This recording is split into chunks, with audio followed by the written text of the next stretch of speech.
इस बार फिर कन्फ्यूजन है कि एकादशी कब है। तो आपको बता दूं कि आषाढ़ मास के कृष्ण पक्ष की जो एकादशी है, इस तारीख इस बार 22 जून 2025 को आ रही है। तो आप 22 जून को ही एकादशी करें, क्योंकि द्वादशी युक्त एकादशी 22 जून को है। और इस एकादशी का नाम है योगिनी एकादशी। इसे योगिनी एकादशी क्यों कहा जाता है?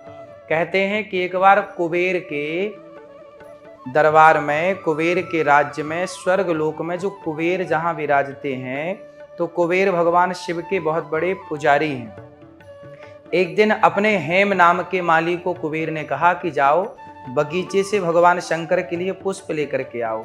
हेम नाम का माली भगवान शिव के लिए पुष्प लेने के लिए बगीचे में गया, तो वहां पर हेम की पत्नी उसे दिख गई।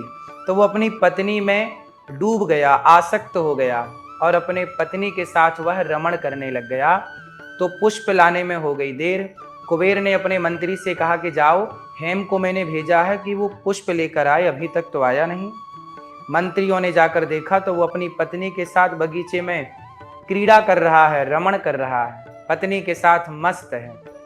तब कुबेर को सूचना मिली तो कुबेर ने आकर के कहा कि मैं कब से भगवान शिव के लिए पुष्प के लिए तुम्हारा इंतजार कर रहा था और तुम यहाँ पत्नी के साथ रमण कर रहे हो।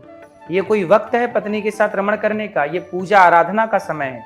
जाओ, मैं तुम्हें श्राप देता हूँ। कुबेर ने श्राप दे दिया हेम नाम के माली को कि जाओ, मैं तुम्हें श्राप देता हूँ कि तुम कोढ़ी हो जाओ और मृत्यु लोक में जाकर के बीमारियों से घिर जाओ। श्राप लगते ही हेम नाम का माली इस मृत्यु लोक में आ गया और कोढ़ का रोग हो गया। ना उसे नींद आती, ना भूख लगती, दर दर की ठोकर खाता, कष्ट से शरीर जला जा रहा है। तब उसे मार्कंडेय जी का दर्शन हुआ। मार्कंडेय जी से कहा कि हे गुरुदेव, मैं इस पाप से, इस बीमारी से कैसे बचूं? तब मार्कंडेय जी ने पूछा कि तुम्हें ये सब बीमारी हुई कैसे? तब कहा कि मैंने पूजा के समय पे पत्नी के साथ रमण किया और मैंने कुबेर जी की आज्ञा का उल्लंघन किया। भगवान शिव की पूजा में देर हुई, इसलिए मुझे कुबेर जी ने श्राप दिया है। तब मार्कंडेय जी ने कहा कि आपने बिल्कुल सच बताया, इसलिए जाओ, अब आषाढ़ मास के जो कृष्ण पक्ष की एकादशी आएगी, जो कि इस बार 22 जून को है, तो आप भी इस योगिनी एकादशी को करेंगे तो आप इस कोढ़ के रोग से मुक्त हो जाएंगे। तब कुबेर के श्राप से मुक्ति के लिए मार्कंडेय जी ने कहा कि हेम, तुम इस एकादशी का व्रत करो।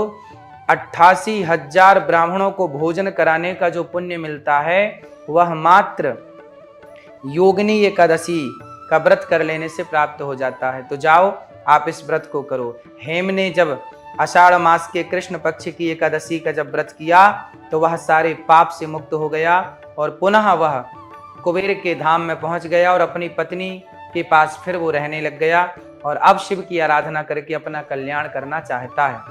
कुल मिलाकर के व्यक्ति से जाने अनजाने में कोई पाप हो जाए तो उस पाप की निवृत्ति के लिए हमें यह योगिनी एकादशी अवश्य करनी चाहिए। तो आप सबको योगिनी एकादशी की बहुत बहुत शुभकामनाएं और आप एकादशी अवश्य करें। एकादशी के दिन आप दशमी के दिन ही, मतलब आप 21 तारीख को ही रात्रि को भोजन ना करें, सूर्य अस्त के पहले भोजन कर लें और 22 जून 2025 को आप सुबह से लेकर शाम तक केवल भगवान का कीर्तन करें। भूख लगने पर आप फल खा सकते हैं, फलाहार कर सकते हैं और भगवत चिंतन करते हुए आप 23 तारीख को चावल का दाना खाकर, चावल खाकर भोग लगाकर और 23 तारीख को व्रत का पारण करें। तो आप सबको योगिनी एकादशी की बहुत बहुत शुभकामनाएं।